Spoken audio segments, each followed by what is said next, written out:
كيرن سأيوب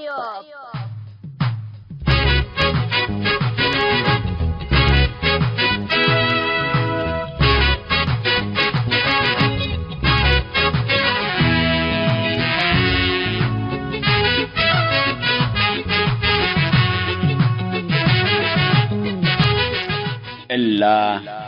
كرنكم كرن سأيوب تام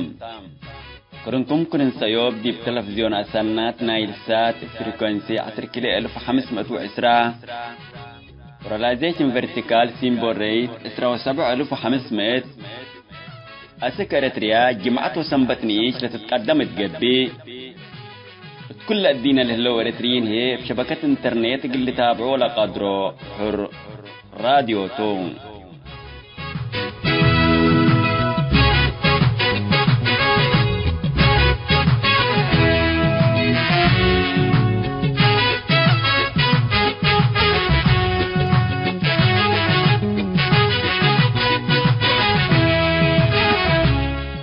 السلام عليكم حسام تنسيتنا يوم 10 كيلو مارس سنة كيلو 2010 وحتى جمعته كان يوم كرن سيوب قلنا نبت أخبار لك راجلكم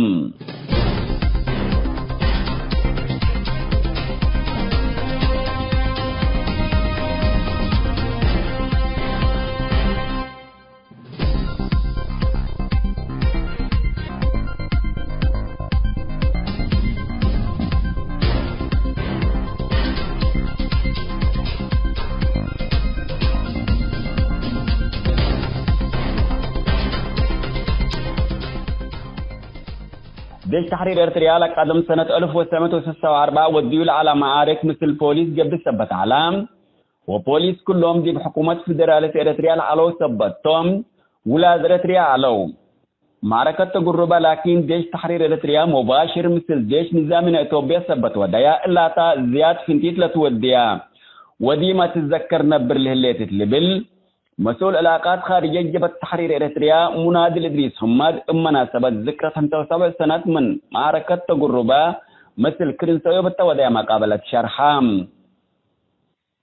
منادي الإدريس حماد معركة تجربة من انكر ديش تحرير لقب لقبة تخطيطي قبالام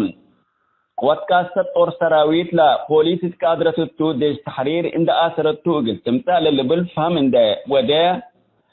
لا طور سراويت من هاي كوتا كم بقسات وديش تحرير إقل إلا 6 فتلة صادفت معركة التاقل إتا افسلاح لقباء وبيت كله قل حرب لا تحزم داليتكم يعلالوم ديش تحرير أبايكم مطيو بقيادة الشهيد محمد علي أبو رجيلام أمبل دي بحرب إقل إتا دود حريانكم يعلالوم إلا معركة الله مناسبة حسك على العصر كما التلاليت خسار أباي مثل الله على ألو سلاح طور وقوة خاصة حروبات علم دي بلا شاركات بزهدكم على 7 و5 من ديش أبايكم قتلوا بزحامكم جارحوا وديش تحرير عصر السمان شهيدكم هبام أتوبيا أقل من ثورة إريتريا دي إلا معركة الله استشهدوا اتمدنكم ساقلتهم إلا وديت الله زيادة شعب إريتريا دي بثورتوكم لتحابر لوديت وخبر ثورة إريتريا تعلم اندت نشرام أبي إذاعاتكم كرا إذاعة لندن اندتنا ولا يهو ثورة إريتريا من عمل تجربة سميت أباي ركبة اللبل أكدام معركة تجربة مثل كرا عملياتنا دوا فنقل كل تاريخ وبطولة الشعب إريتريا دبيلا منادي الإدريس حماد بدير جبت شعبية تحرير إريتريا وأزيل دي بأسمرة حاكم لها النظام لبديش تحرير وديش شعبي قبل على بطولات عند فناتت آنهتهم حكم شعبية يكون أول معركة ديش تحرير قل لاحتفل حتى سبتمبر لبقيادة شهيد حمد ريس عواتيس ثورة الأنبتة التا كملت حزيكم يذكرام وهم مشاكمتهم عملت جربات ثورة إريتريا حتى تهليس سبت قبات عمل ديش تحرير عند قبات أسكلا تتذكر هليت دي شعبيات لكن أسكلا عمل ديش سامامي حنا لبيلا منادي الإدريس حماد شعبيات لإبجابات تحرير لا قبل على انتصارات وبطولات كم تاريخ شعب إريتريا يتريو اللي لكن نا شعبيات تفكيرتو جبت تحرير لكن وبكل تضحيات ديش تحرير ديش شعبي وشعب إريتريا عامة تأمن بيلام. الدنقو بقى مسؤول خارجية جبهة تحرير إريتريا منادل إدريس حمد مناسبة ذكرى 75 سنة من معركة تقرباق لشعب إريتريا رهية وسلام عند التامنام كله إقل حرية إريتريا لقب بطولات تاريخ شعب إريتريا تندبيلام إقل شعب إريتريا أبعامته فنتيت إقل شبابات صارمت إسات بعدامي تقبو أبلوم وأذي إقل تحرير إنسان إريتريا حبر نبتاليس لبل سيناه قدمام حيثما تنسيتنا اليوم 15 مارس لتتذكر أوليت معركة ديش تحرير إريتريا لتكسس مقابلات مثل مسؤول خارجية جبهة تحرير إريتريا منادل إدريس حمد لا قبت مقابلات إثنا يوم كرين سيوب تابعوام باللي يقول يوم دولي على أخبار دي بالله تامم هلام.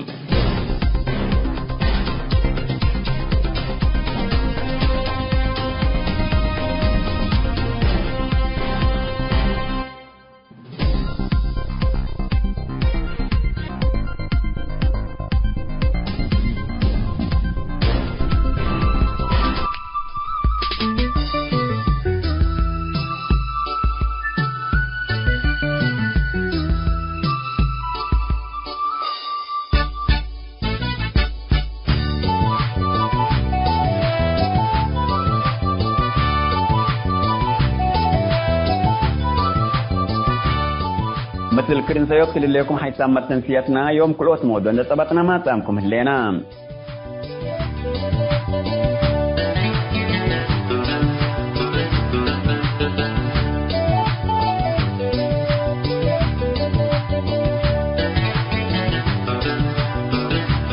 سلف ذكرى 75 سنة من معركة تقربا لتكسس مقابلات مثل منادل إدريس حمد مسؤول خارجية جبهة تحرير إريتريا لقبت مقابلات.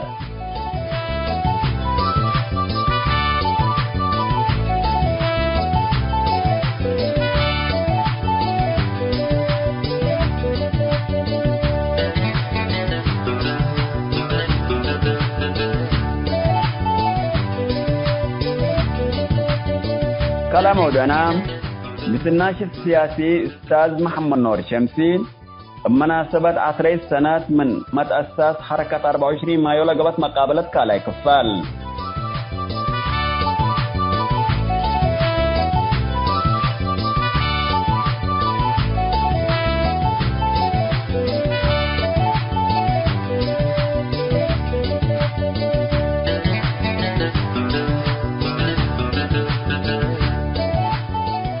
متابعتكم ومشاركتكم دي بنسي بأولاي موضوعنا قلنا أنبت مقابلات مثل منادل إدريس حمد مسؤول خارجية جبهة تحرير إريتريا. كيرن سأيوب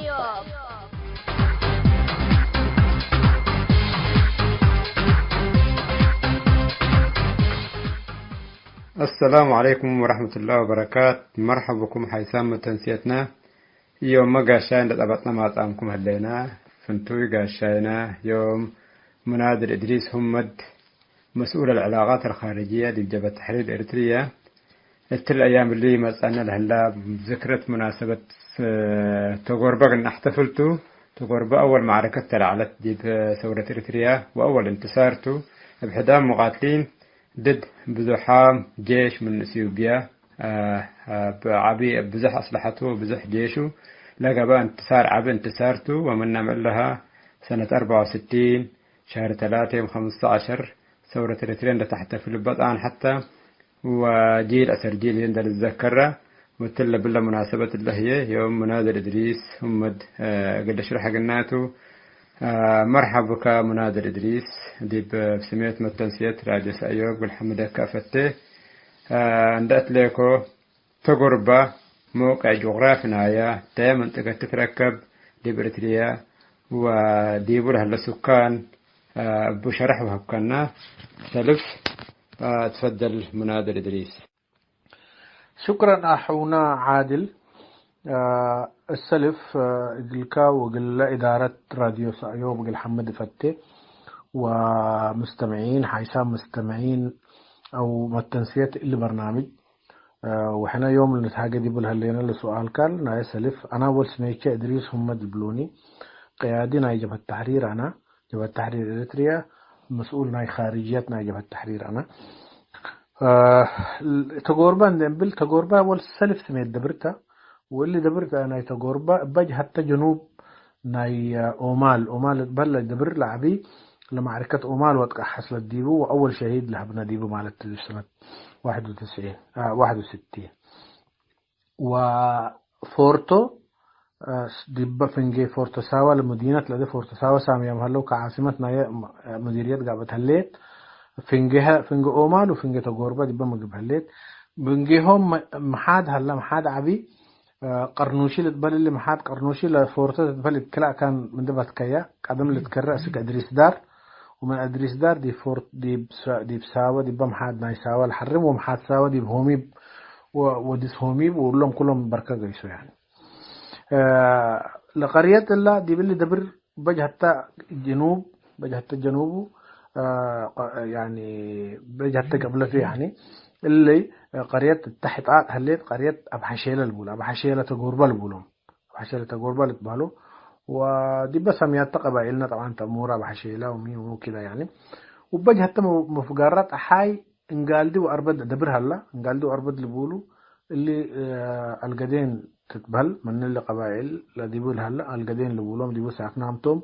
والانقالدي وأربد تاريخ با سكادة لكواني ولا أسيوف ولا حتعين ولا أقلوب لحرب لفنجها دراويش ولا شعب لعلا اللي هو المهدية اللي بهلد السودان هيتو هلا سكادة الآثار هلا بج حتى جنوب سكادة حقد قيس قدم من اللي محاد قرنوش حقا بتكا ولا دبر لنا تقربة دي بقد بقلبك حقا حلفك لا كان الذي بقبت لمعركة حقا قدم من تحلف لمحاد هلا ناس محاد تقربة لبولو برضو بلقتي حقا قدم تحلف كتاي نوشي تاي هلا يعني ربوة يعني هقولك عدم تحلف اللي كتاي أمياس لبول كتاي أمياس لبول كتاي أمياس حكو تحلف دي بدي دمانكا قارب هلا وقدم حكو تحلف عشان كيت تأتيه فدي قلبك قفاته هلا ودي بدمانكا بلتوبياي وأسك هيكو تأتيه اللي تلا يقولوا بلك حديكو ولا مديرية إلا عددي بإقليم غاش بركة بتقسيم ما حكومة الأداء الليت لكن أصلا بركة حاتلت بل دي بتقسيم ودي بجبهة التحرير احنا بدير الوحدة الإدارية رقم 2 باللعنة بتقسيم جبهة بدير وبتقسيم الإداري اللي بدير قدم اللي تقسيم لأداء لحكومة أساس وإدارة الليت اللي بركلت بإقليم بركلت بالعالم لكن هذا كله بركة وقاش كله أورا وإقليم سبت قبا إقليم قاش بركلت بل ولا مديرية فورت ساوات البل. شكرا. تمام. منادل إدريس همد مسؤول علاقات خارجية دي بجبهة التحرير الإريترية قال هاي بناته لك شرح لمنطقة تجربة أو كمان دبرنا تجربة لا دي بقى كانكم هلا يعني عامة موقع جغرافي توضيح بكنا فدي بشرح كذا الشرح منادل إدريس لمنطقة القبائل دي بمنطقة هلا قول الشرح على من ضمنها قبيلة أبحشيلة فأبحشيلة تقرب الأولى لتبل سؤال على اللي دي بتوضيح على فلسميت أزسكي من آلة متأتى يعني أو كان مثل قبيلة ارتباط لباتا مثل قبيلة أبحشيلة ولا لسميت تدبر كفولة متأتى دي بالله توضيح وهبكنا سنوا على لا سميت دبرت سميت قبيلتي كلها قبيلة الأول السكان اللي بقى كان سكنوا دي اللي تجربة دي بحث عدنا تجربة دي بس سكنوا أبحشيلة تجربة لأنه القبيلة طبعا قبيلة ممتدة دي بقى أبحشيلة شكور لبولهم جفر على عبد الله له أبحشيلة دي بركة كان بعدت هلو أبحشيلة دي بالساحل هلو أبحشيلة دي بالسودان هلو أبحشيلة دي بقى كان عشان كده اللهم لا أبحشيلة تجربة معناها السكان اللي باللي تجربة ساكنان تجربة دي اسمها تدبرت فقط علاقة بقبيلة علباني اللي دبر كلمة تجربة سما قد معناه اللي يعمرها لكن لسميت تدبرت الأكان أصلا ما علاقة بسميت الشعب لسديباء كان ساكن هلا وحري بالمناسبة طبعا أبو حشيلة يمكن يتم بد حقب، ولكن لقريات دائما دي باللي مناطق اللي دي باللي بركة والمناطق، ويمكن معظم القرى الريفية دي بكلها كان دي بكل إريتريا قبي يمكن يعني بسميت للسمة مثلا أبو حشيلة المدى أسفدا ما بعرف شنو عد جناد عد أكود عد كده، لكن كله سكن دي بلا كان. فأبو حشيلة تقربان تتبلع كان يمكن يتم بدحو، لكن كالي قدام يمكن من ما السميات اللي بدي يقول لها اللي قدر يعني. ده اللي حبيت أقوله دي لا قل أوضح قل كحد عليكم يعني. شكرا منادل إدريس قلته وده كمان لسؤال أمس أتبه يعني أبو حشيلة تقربه تعامة تقربه لدبرته، ولكن لسؤال لما أتبه لارتباطنا إذا سميت قبيلة بدأ برميتها على الهدف وسنو الدحكاها من اللي تلا سؤال من هلا اسك شوية لمعركة لوقت لها شوية شرح وهبكنا يعني شوية شرح يعني دي بالوقت اللي قلنا فهموا زيادة سبو لمعركة كفت خططت وتخطيط كفعلة من عيلة بقساته وشوية بغلا معركة الخاصة شرح وهبكنا سنو على منادر إدريس. تفضل. معركة تجربة أول طبعا موضوع لا يقلمي معركة تجربة تتفنتق منها معارك لبعد ميتو وميتو لأهميات اللي ركبت ويقلمي تجبت يعني عمل القدام يقلمي عمل سنة الاحتفال باللي موضوع مهمته طبعا اللي قدام يعني لتاريخ اللي عامر دول لحد لسبب اللي قلمي له معركات كنا جبت بوق عامر بن السلف ثورة إريتريا أو لجيش تحرير حكو تأسسها وشهيد عوات حكو فقرد بميدان وطلقت أذال فقرد، ومع معركة أومان حصلت الشهيد عبد محمد فايد استشهد وبيرق تأثر وكثير كل حصلة اللي معارك اللي كله مثل بوليس قبعه مثل جيش نظامي أو جيش يعني قوات مسلحة الأولى أو جيش يعني لما اللي معارك اللي كله مثل بوليس قبعه ولا بوليس كلهم جيش البوليس الفيدرالي حكومة إريتريا الفيدرالية 52 لقبت يعني الجيش البوليس كله من أولاد إريترياتهم، فمن كل مناطق إريتريا بوليس على ولا بوليس توم عواتي ولا قيادات للسلف فقرات ولا جيش للسلف فقرات لنا جيش تحرير ولا طلائع لنا جيش تحرير للرأي الأول مسؤول لهم تم للتحارب عليهم. طيب 64 لا يعني لمعركتنا تقول بقى بالديبة لمعركة لا طريقتها تغيرت مثل من قبل دول تبل مثل جيش لنظامي قبل مثل جيش لنظامي قبل مثل جيش لنظامي دبلكة يعني طور سراويت يتبهلوا طور سراويت كتيبة منت أور سراويت كلهم أمحاراتهم مبزوحهم أو من سوبيا لما عدت إلا كتيبة إلا بدير حرب على ديب كونغو حرب أهلية على ديب كونغو وديب كوريا حرب على تأيام حرب لهيبة ومن ديب كونغو حرب على كونغو الديمقراطية من كونغو ما عدت كتيبة قوات خاصة كماندوس يعني مش كماندوس يعني قوات خاصة يعني مدربة بشكل خاص يعني حتات العلت وحتمت ولا جنرال اللي كتيبة قود على يعني استغربه ما هقول لهم شفتها كم نفيراي البوليسي قادر ديبهم أنا قل أقدر ديبهم أنا ده هدرهم التقوم وأسرهم كم التقوم تنبيلا كلا كتيبة من كين كل الأسلحة اللي قلبها كل الأطوار عند رفعت بعربات تتهمم من اتجاه كوتا أسك تجربة لما حركات بالصدفة قبل لهم مقاتلين لنا جيش تحرير يعني من عكان دي بأكان اللي تميو من عكان دي بأكان قيسو ويوم السروا علوه من قبل أكان بعدات اللي تميو دي بأكان بعدات اللي دي بقى وكده يعني إلا أكان دي بقى مطعو ودي بقى عداق دي بقى دبر ديبو واللي خاتنا كان حليل دي بقى جفر ماي ويعمل الصبح مطعو بأشروا ولا حرس بالسرية والله جيش هي ملونا أرسراويت تبصلني جيش الحكومة نتطلع بيلوم ولا مقاتلين اللي على عدد حوت قاليه نوسو سلاح على أبوه مروي وبجرد واللي على أقله وقاليه سلاح على أقله دي بالله كان لمعركة كفوق بدو الكبير إلا تلا للسبب الأول لمعركة الرسل يعني جيش تحرير يخطط أقله ولا كمان يعني استعدادات لوجستية يعني لوجستية معناها دبايا كان هلا مخازن ناي ذخيرة من أيها كان نركب ما بعرف شنو تموينات من أيها ليت ولا فترة لها ثورة إريتريا نفسها تموينات هي على قلاني وتعيينات اللي تبهل اللي هو موضوع الأكل والشراء واللي هي علاني اللي شعبه من اللي تضرر دي عدي ولا قرية دي ما تقام عليه قرية أبو حشيرة بلد دي ما تقام عليه دي بقى أول شيء كان يقول لهم تنا يدبر من الضرورة وأصابها لمعركة حسن دي دول متقو لما عركات عدد دول لهم باتجاه لكتاي أمياس بلا كالكون جبيل لا كتاي أمياس وقارب واللي صار جبيل بلا كده وصف لك من أين كفمت على وزاتهم هم اتجاه كوتا من اتجاه جنوب أسد يعني شمال جيس علو اللي هو يعني قدم جيسه وبدير استطلاعات استخباراتية على تقولهم بالله ميايتهم بالله جايسامتهم وكده فما تو اللي عقد كتاي أمياس حكومتك ولا مسافة فنجيهم وفنجيها جيش تحرير لطلائع لنا جيش تحرير هلا مسافة سن إيشته كدي بالله حصلت لمعركة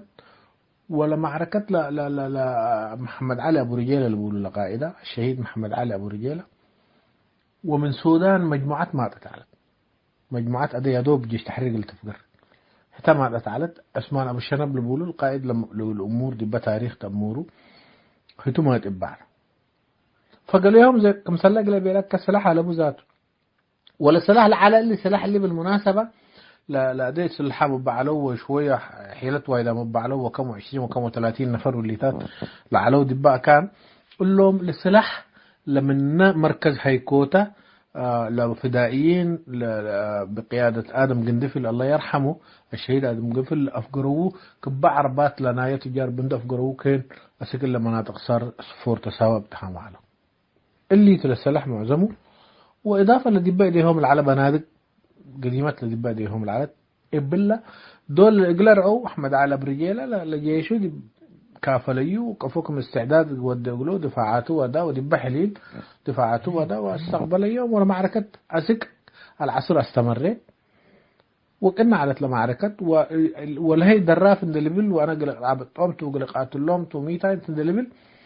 يعني لما لخسارته عباي على خسارته عباي على تندلبل يعني جيش يعني كتيبة عباي وكتيبة مجربة وحروبنا عالم خالدت مقد ويعني جنود بنادقنا ب10 وب4 وماركة 4 واللي تات لبوا قال لهم حتى لو مجرد ومروي وساكت ويعني ابوك كون أن تصر ديبهم اللي يعني اندهز موهم 75 نفر موتوا منهم من اسلوبيين مثلا وقالت جارحة وفي النهاية العصر قبل بديت منه وعقبلوه انسحبوه طبعا دي بجيش تحرير وخسائر على 10 نفر والعصر 8 نفر طبعا دي معركة كمسل إلا عباي كتيبة النمبل طبعا كمسل تأمر يعني يمكن أنتم ولا ساوى أنتم بطلون البولا يعني بتر بالسميات لا دي اللي ساوى نسكوبها إلا يعني من كم تتكون من ثلاث سريات تتكون وسريات من ثلاث فصيلات وفصيلات من ثلاث مجموعات يعني إلا لو نتحسبها يعني في حدود يعني 3 في بس دي ب90 من حسبها 270 شخص زائد إدارة نهاية كتيبة زائد الأطواف زائد اللي كل دول تأدي يمكن قريب 300 ولا 400 نفر 350 نفر واللي تتقبل إلا 350 كم 80 نفر تم ولا كم كم 80 ولا كم 50 نفر تم نقابلوهم معنات في اللي خسائر كنا على ولا معركات كنا استمرت من الصباح من مفقرة هاي أسك العصر لمعركة استبديل انتهيت دي بقى ولا جيش يسود بعقبال مو دو قلة زيادة لموضوع الزيادة يعني حلال ثورة إريتريا ذات نفعية وسميتها أفقرة نسأوهم لهم شهداء كان نسأوهم على قوام دي بمدن كويس دي الجنايد اندرف على قوام ولا زيادة لشعب حمستوه زيادة قنطعته وللسمع قبل الخبر ذاته السمع دي بعالم يعني راديو لندن اللي تبال على ده BBC يعني وكالي همتتو أن ديب كنا حصلته وسوار إريتريا كنا ودو كنا تقبقوا كنا فاللي ذاته بالثورة إريتريا حافز معنوي على حافز معنوي اندبلكة يعني كان يعني خبر انتشره وجيش اثيوبيا يعني آمره بشكل رئيسي اللي لأهتم لحاروبه اللو صنعت ساكت شفتها وتوم حبالنا نسوب دا أسروا جاي سوبا واللي تات يكون إلا صنعت يعني جيش يعني هدف بو وقال هدف كانتو وقال هدف قبل إلا هدفه قل موت وقل اقتل مشكلة على أبوه من ميت شهيدته ومن الحياة هدفه قال أنجحنا هذا الكمسل هلا ده أمره إلا ذاته يقولهم شوية يعني قل شعب إريتريا مورا معنويات هبطوا ويقولهم برضو يعني كم ترتيب بعد كمسل ودو حره استقبلوه واللي موضوع طبعا ريم توقفوا قبل هذه الجواسيس اللي استخدموها وحره فيما بعد يعني لا اتناداد لنا قرى ولا تقتل لنا شعب السبدديو 67 حقوها بسنتين ثلاثة اللي كله يعني امتداد قل إلا معركة لنا ناجحته طيب قل سبته ولأنه تسلف معركة نظامية يعني مثل جيش نظامنا إثيوبيا لجيش تحرير لقيادة تنظيم لو كده هو جيش تحرير يعني إلا عملنا يا جيش تحرير عمل له جيش ناتا عمل له جيش ثورة ناتا دبيلو اللي احتفلوا بها وعملنا يا جيش وايدامات وكل احتفلوا بها بالذات دي بجبهة التحرير وقوات التحرير والتنظيمات اللي بعدت كلها إنها تحتفلوا بها وشكرا جزيلا. شكرا منادر إدريس قلنا شرح الأولى بكنا شرح وافيته ومعركة كفكم سنة استبديت كفكم سنة الثلاثة وفعلنا وقت لها من 61 دي بتجربة ومن الثلاثة معارك لو قلت زرعت راب باهو الثلاثة سك مدر كله أباي مدر كله ده حق كفجر لا حسك من قبل منادر إدريس اللي نظام إلا معركة تجربة قلمي لاحتفل به أو كمان كمثال كامل استغلال كمثال كرفنقل ناي باسم ناي أفعبت ناي معارك يعني دي با إعلام لنا فترة كده زور الذكر على ولكن قلمي أز أبدو يعني اسكت تقييمنا هيك هبني دي بالله. نحن طبعا النظام دي بأسمرها لها الذي بدون نتحاجة طبعا اللي موضوع الشرحو ريمته وبدوحته لكن دي بالله العدة الحاجة دي بالله قلمي تقربا يذكر قلمي فنقل يذكر طبعا نحن كم إريتريين بشكل عام اللي كله تضحياتنا تقربا جيش تحرير قلمي عمل ودايا عمل احتفالنا هي ودايا لأنه انتصر دي بعدوه جيش لنا إثيوبيا بدير قاتلهم على هتوم حيث قاتلوا على إريتريين تمحو يمكن قشوشام علوي الأمروز يعني مأمورين توم أمر مطعم ونفذ على لكن اللي لجيش عد نوصل لعد استعمور هلا هتوت وبالتالي اللي المعركات اللي حصلت مثله قبل مثل إلا الانتصار اللي حصله يعني يقول جيش تحرير معنويات هوية وقدام يبقى من شعب شباب أسك ميدان كعب وجيش تحرير بدل يعني فسيلتين ومجموعتين وتلاقي يعني كل لما جامل فسائل على السغس فسيلت إلا فسيلت حتى يتلا معركة ولي أو مثل جيش لجنود لجديد لو دماء تعالى كويس اللي يعني اللي انتصار اللي لجبهة أو لثورة إريتريا لو كده لها حتى علت لثورة إريتريا عمل انتصارناته وحنا يوم لعدو إثيوبيا الحقيقي يوم حنا تعودنا ديبو وشوكته صبرنا ندبيلو جبهة الشعبية لتحرير إريتريا ذاته كتنظيم بشكل عام تقربا إلى احتفل بهم بديرو حتى لما ثورت ما ندع على يعني والحسابات أن احنا دي يعني بنحسب بها يمكن عوامل بتاعتها الليت يعني أسباب بتاعتها الليت كانت أتبل لأن الجبهة الشعبية نفسها يعني كقيادة وتفكير وسيكولوجيتنا هي قيادة دولنري لمسألة يعني ربما بجانبنا منافستنا سوا ربما بجانب يعني تقييماتنا يعني والله إلا تجربة ذاته من معركة ميتا وكده يعني عندهم يعني شوية لا تناقوشة، لكن لبعد الاستراتيجي هي معركة ديبا من اللي تهاجوا. أنا أعتقد يعني من فهم وطني، يعني بس بفهم وطني بعيد عن موضوع حزبية وجبهته وشعبيته اللي يجبي، من فهم وطني دول الناس لما معركات يقول كل تمثل ولو كده لهي ذات شعبيتي على توق بعدي على حتى ورا تنظيم على جبهة التحرير اللي تبر واهتدت لو ديت، ووقتها تم الاتفاق على ذلك يعني. بليها ما حري لجبهة التحرير ذات حكوها خلافات برضه معارك من إلا تقربة عبي وده معارك مرب 3 شهور، دي مرب 3 شهور معارك ولا 4 شهور قيسا، وياما قلبوا انتصارات حصلت تحرير مدن على معاركنا أم حجر 78 على معارك ياما على بدأت منهم اللي كله بدها على، لكن إلا للرمزيات كنا على جبهة شعبية قلمي تحتفل من البلد أنا طبعا من ناحية سياسية يعني خصوم، عشان احنا خصوم اللي نتبهلوا عشان ما يعني لا المدي بهلو او سميتك اللي اقول اللي بقول لا دي شارع الاريتري ذاته الامر يعني حتى سبتمبر نفسه خليك تقول بس سبتمبر ذاته اسكو كنت قروب نتحفلوا بيعلو يعني الاحتفالوا بيعلو حتى في اريتريا يوم 1 سبتمبر حتى بعد التحرير يمكن اجازتها ايوه يمكن، لكن ما في يعني رمزيتنا احتفالي ترقبها يعني مع انها ذات ثورات وذات الاساس ثورات واساس بندقيات، واضافه لكده يعني عيد يعني المفروض عيد وطني كبير اللي بابه ولا ويكون في احتفالات ومهرجانات واللي صدق اللي قبل تقول، لكن للاسف هذا يعني هذا هو طريقه التفكير بتاعتهم. انا ما اقدر اقول كده يعني. حتى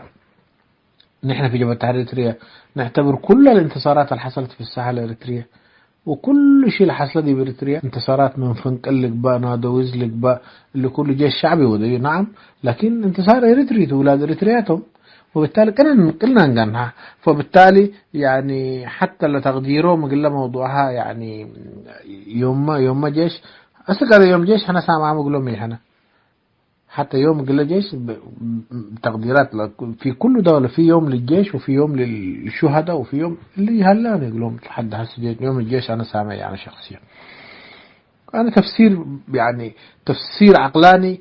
قلمي يحتفلوا بقى أو قلمي يذكوره إلا تفسير عقلاني يركب كوكله بصراحة عشان برضو أكون صادق يعني تفسير عقلاني قلمك إنه ودله إلا بس مسألتنا مكايدة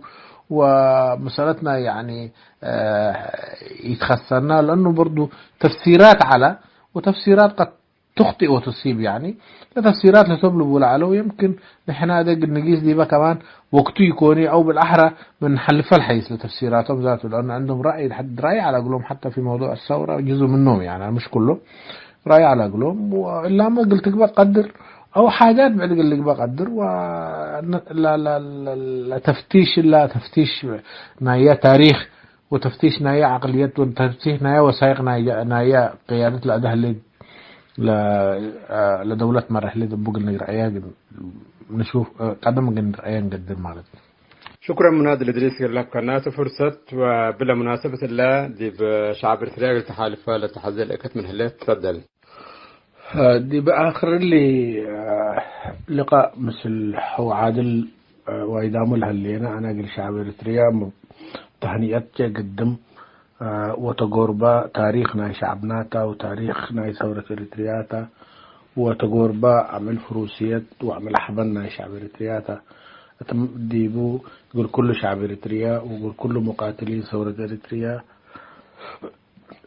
تهنئت قدم وإن شاء الله يعني لسنة لقيت ما ظروف شعبنا من نعدل هالليو إن شاء الله كم تحيز قلت بقى أتمنى وحين كلنا مثل حد بتعرنا من قبي واتكاتفنا من قبي اللي كله قل حلفته يتحل فيه هليت يعني كيت هليت وسنيت هليت مرار هليت وتأم هليت لكن في النهاية القدام مثل بعد من قبي ومثل شاقة ومثل نادلة من قبي أنا في يعني الأكيد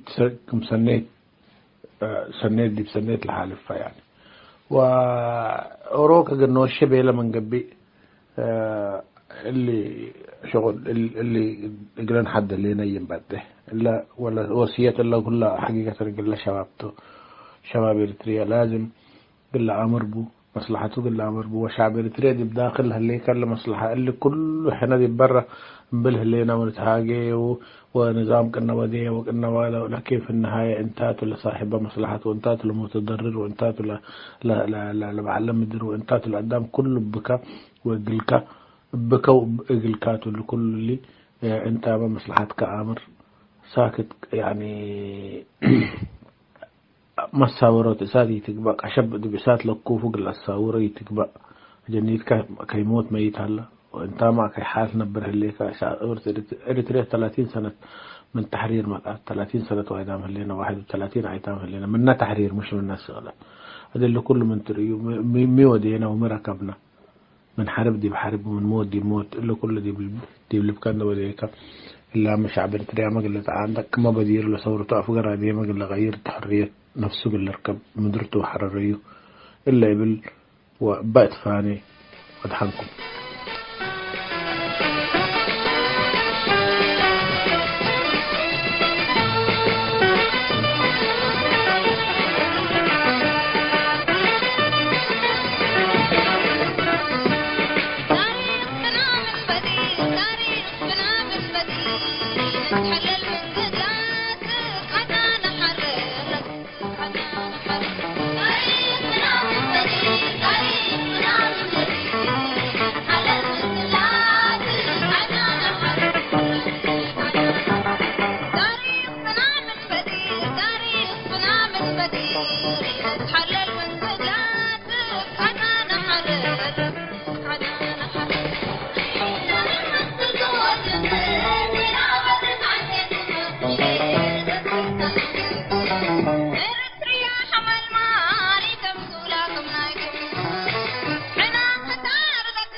حسب ما تنسيت كرن سيوب تحلف الثامن أولا كفالنا إلى بسناش السياسي أستاذ محمد نور الشمسي لو وديناها مقابلات قدما نقول لكم عنام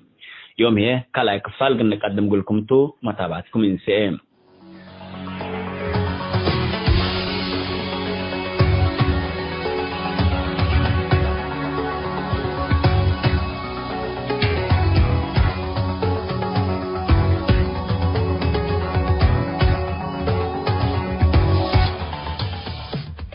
أستاذ محمد نور شمسي بلا نفر حركة 24 مايو أنت وبلا كمان عدو أو ناي شباب ناي المجلس الوطني هليكا فككليته يعني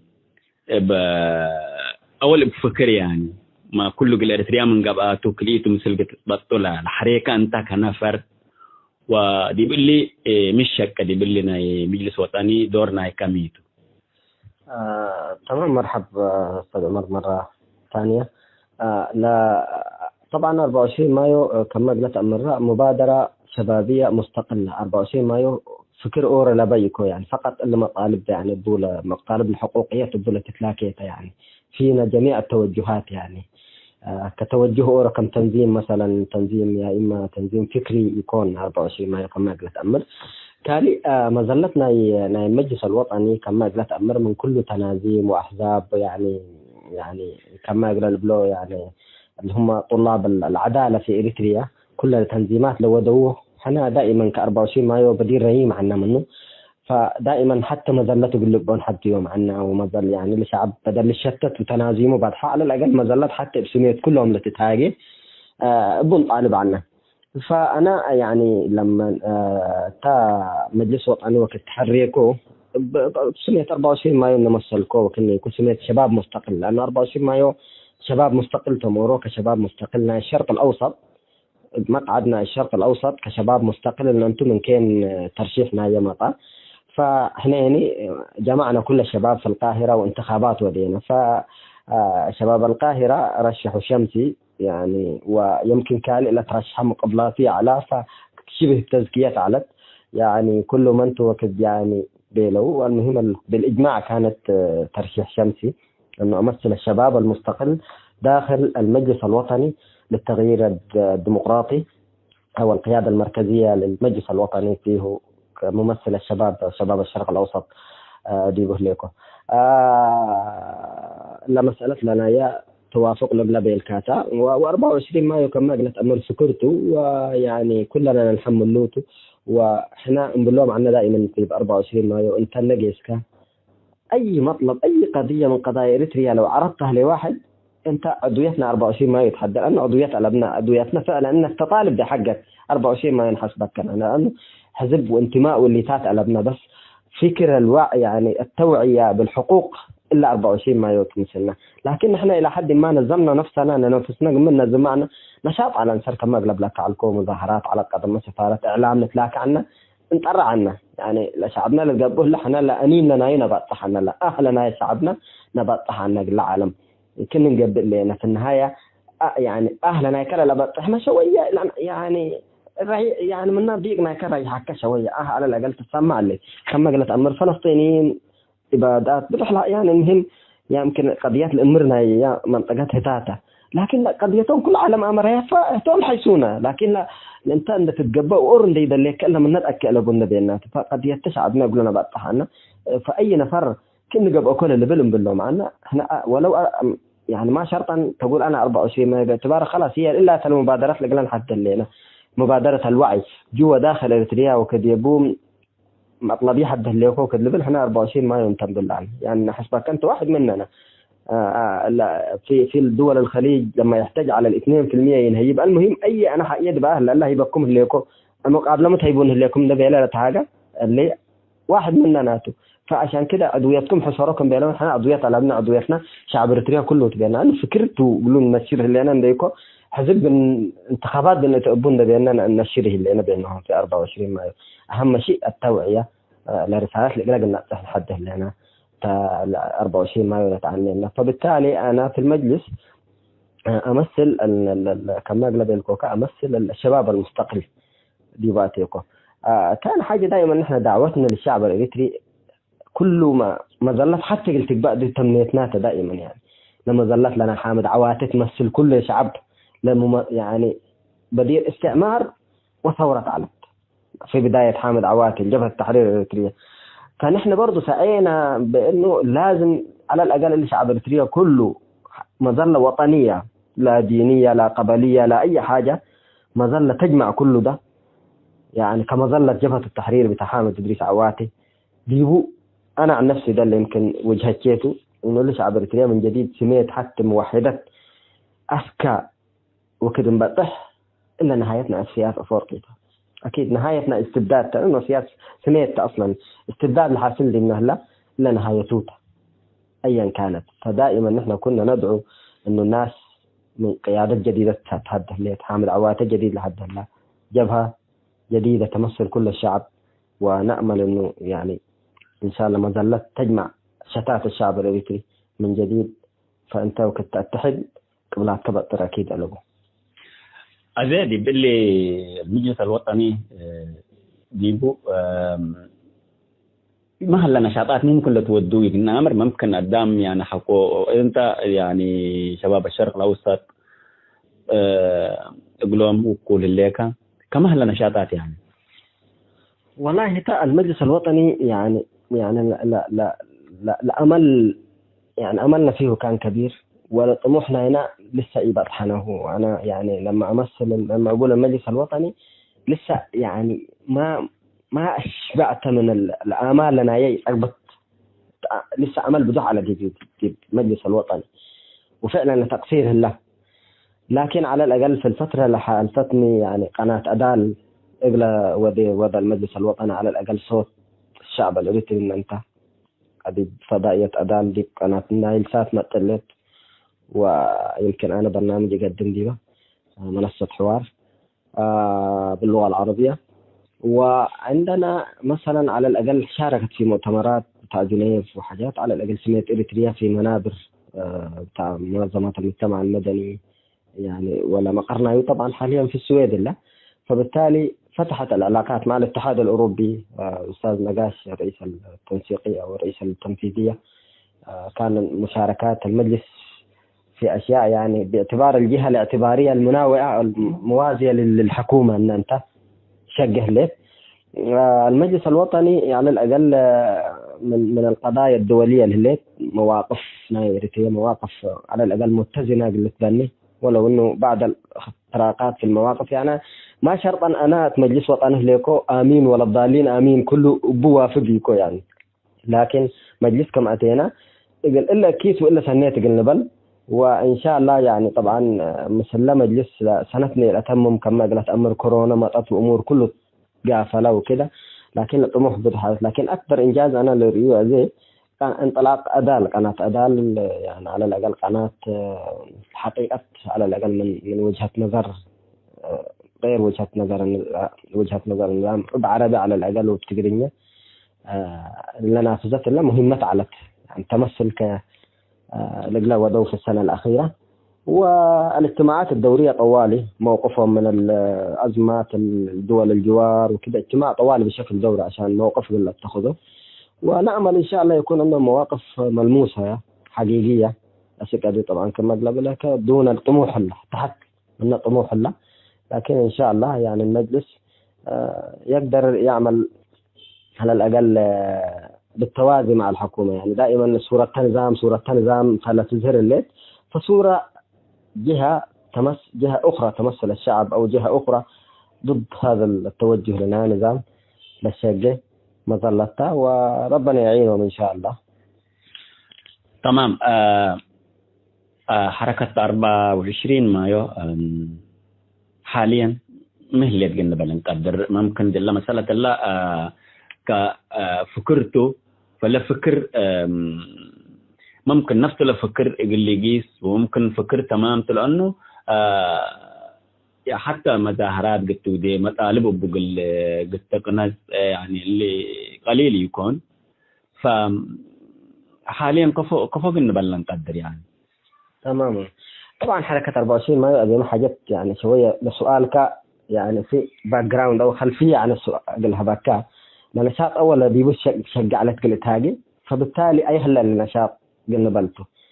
يعني مثلا 24 مايو أيام التلاجئين شقيت لاجئين حتى على سكرتيات قصب قل راح اليوم لحد على ودي بأسوان. و24 مايو لقضيتنا يوم جنيف حتى في يوم منظمة العفو الدولية تبنيت ولا تقرير 24 مايو كانت تعلت ومساعدات جامعات قلوم مثلا يعني اللاجئين لما طالعوا وكذا هدف النشاط اللاجئين. وبدل بدل اريتريا قبله لفترة لها على الأقل لحد اريتريا بلا المطابع انهم والمحاولة الوحيدة اللي ركبناها سقطوا بياند انهم بدل ما يعيشوا في السجن. وحاولنا برضو مع المصريين انه اقل تعلقون، لكن المصريين قالوا ما دام الحدود طبقناه نحن ممكن ما نحاكمه عشان اخترق الحدود، لكن ما نسلموا المفوضية بيننا، لانه لو كما قلت امر المفوضية سلموا من قبل قدام كلها بتدنك تجيبهم حكوا حكومات تكونوا سبب مفوضية. قلنا احنا اللي نطبطوا بعدها من قبل يو ان اوكي، لكن احنا حكوا طبقناه بس كان طبقته لجيش بيننا كبدل ما بدير اريتريا وطن اريتريا تنبي لهم اسمر اللي تكرروا المفروض 24 مايو ساعات انه بدل اسمر اللي تكرروا على الاقل فتره لها اثيوبيا ندنهم باعتبار النظام الوحيد لا قبل لهم على السودان طبعا ما حتقبلهم باعتبار عشان قدرت تتحمل مسلاح حكومتنا اريتريا. فاللي جهود عبالة يعني على الاقل يعني تعصب فيهم ناس مهمين وناس ممكن يتعرضوا لتعذيب ولا على دي بلاجئين لهم فاياب طحناهم أثيوبيا تحتهم. نشاط كالي مثلا بعد اللي اندجم معنا قلنا معسكرات لاجئين السودان بطاطين وأشياء يعني رغم أنه قدراتنا بسيطة لكن أي نفر يساعد لبينا نجمع منا عنا. وجزاهم الله خير نفر ناس من أستراليا من وين لأكوا بطاطين ودينا هين قافلات لأكنا أقل معسكرات اللاجئين في السودان دي يعني يمكن سنة 2012 و13 يعني لقبل. أنشطة الحفلة الأمسية الثقافية في ساقية الصاوي في وسط البلد يعني أكبر حفل جمعية الشروق للآداب والفنون من سعودية عبد العزيز مرانة همطنا وحفل ثوري كبير ودينا ولغاية الآن في يوتيوب هلا اليوم الثقافي من كتب قلت رأيوته نتكلم فيه عن قضايا إريتريا برنامج يمكن ساعة كاملة واللي بدير بس قل لا أنزمت له فتح يعني لدولته له أقول له فتح كم جهة ثانية معارضة أقول له فتح يا على لا ما قدرنا. اللقاءات الإعلامية دبا صحافة ودبا تلفزيونات مصر الشرق الأوسط لو وديناه يمكن قدمنا حتى لتنازيم لإريتريا مع احترامي بعد حتي على اللي قلت ديبو يعني فرصتك تركب ديبو فإلا على نشاطنا نحن أزي لا قدامنا نشاط على التمجال اللي معظمهم خلاص كما قلت أمر القاهرة منطقة استقرار يكون قل إريتريين منطقة عبورته ودائما من شتات دي بشتات لنبره اللينا يعني خلاص وكذا اللي جيل ما انت جيل كالي برضه ابن بالتبعيته. فطبعا لا قدرات كم ناس الفقد تبعيكوا بزاف الناس المؤثرين اللي شتتوته فإلا هو برضه يعني الاحترام للقانون المصري حكوا لها شوية للمظاهرات ولا اللي قانون المظاهرات وكرسر اللي حد عملوا قوانين معينة فتغيرت كم بديل على فبدينا المظاهرات بطرت اوريدي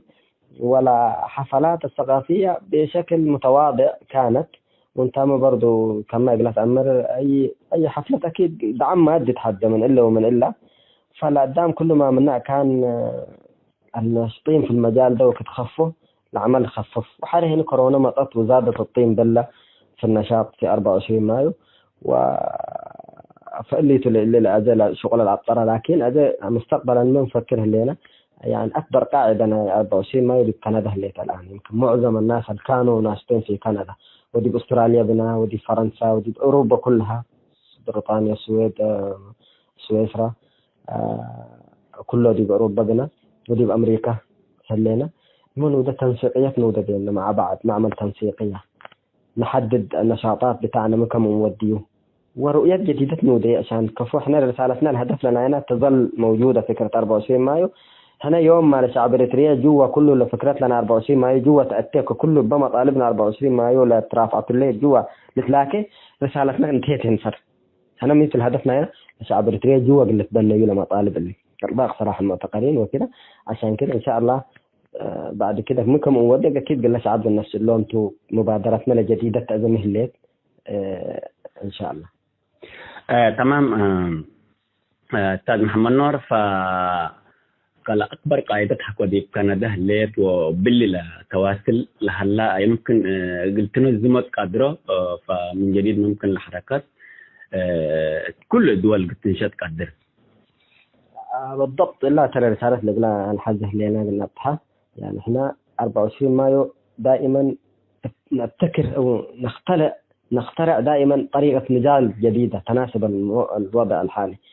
يعني إحنا مثلا أيام السودان ديبو تنسيقيات كم ودينا مظاهرات فقرية بينهم، لأنه في السودان كان صعب قلنا فقروا، مثلا في دول الخليج في السعودية العلو قلنا مظاهرات فقروا قطم سفارات قلنا بلو من قدر يعني في أوروبا بلو كونك أنت توصل رسالة الحق من الفيسبوك، لكونك أنت تكون واعي بالقضية الإريترية، أنت كده قاعد تناضل بالله معنا.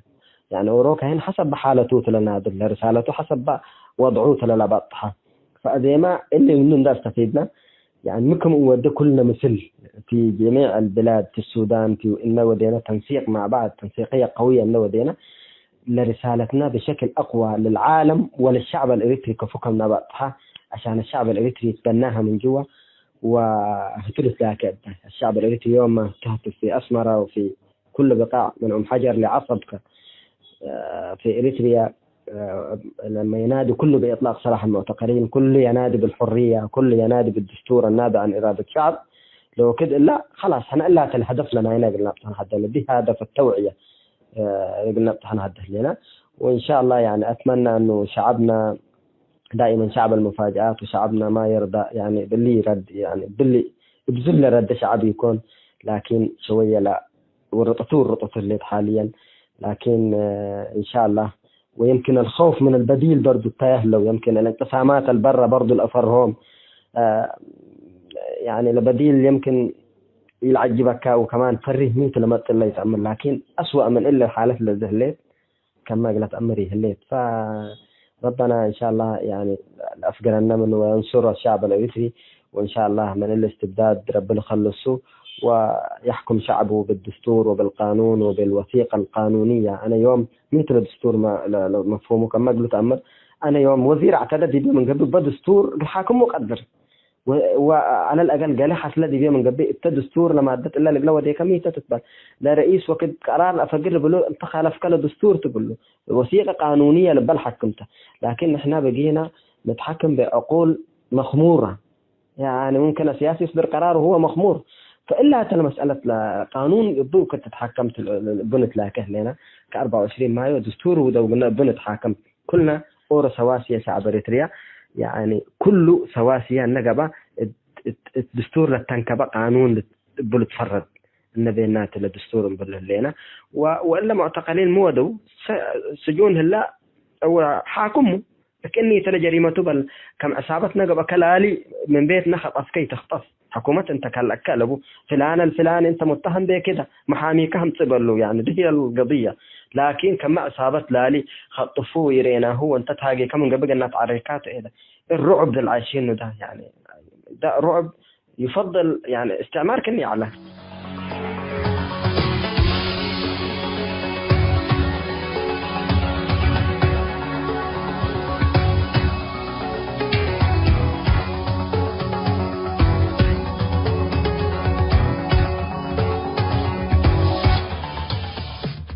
هاي تمت تنسيتنا يوم برنامجنا قلنا أتمم أخبار إقلت قمقلكم.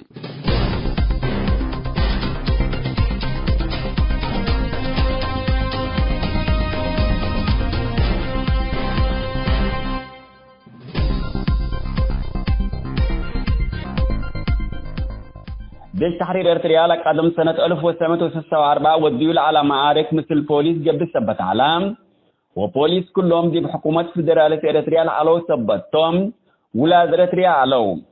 معركة تجربة، لكن جيش تحرير إريتريا مباشر مثل جيش نظامنا إثيوبيا سبت وديا إلا تا زياد فنتيت لتوديا ودي ما تتذكر نبر الهليت لبل مسؤول علاقات خارجية جبهة تحرير إريتريا منادي إدريس حماد مناسبة ذكرى 75 سنة من معركة تجربة مثل كرنسوية بالتوديا مقابلة شرحام. منادي إدريس حماد معركة تجربة من انكر الجيش تحرير لقب لقبة تخطيطي قبالام واتكاسة طور سراويت لا بوليس كادرتو ديش تحرير إن آسرتو قلت تمثال اللي بالفهم إن وده لا طور سراويت من هاي كوتاكم تبقسات وديش تحرير يقول إلا 6 فتلة صادفتو معركة التاقل إتا افسلاح لقباء وبيت كله قل حرب لا تحزم داليتكم يعلالوم ديش تحرير أبايكم مطيو بقيادة الشهيد محمد علي أبو رجيلام أمبل دي بحرب قل إتا دود حريانكم يعلالوم إلا معركة الله مناسبة حسك على عصركم التلاليت خسار أباي مثل الله على ألو سلاح طور وقوة خاصة حروبات علم دي بلا شاركات بزهدكم على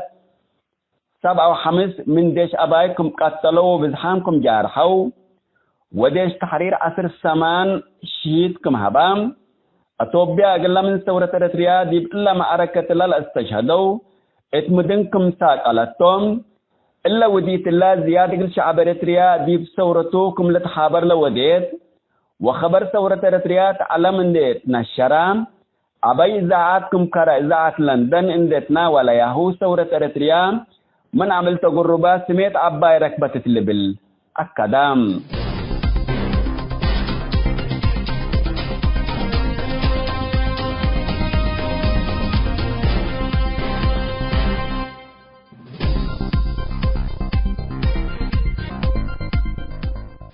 حيسام التنسيق كرنس أيوب لاقي اليوم الدوليا ملعلنا برنامج نادي باللي تمم هلا متابعتكم ومشاركتكم دي بنسئ جمعة حاريت إن شاء الله بعد برنامج إقنا متحكمتو أسكو دحن اسمنو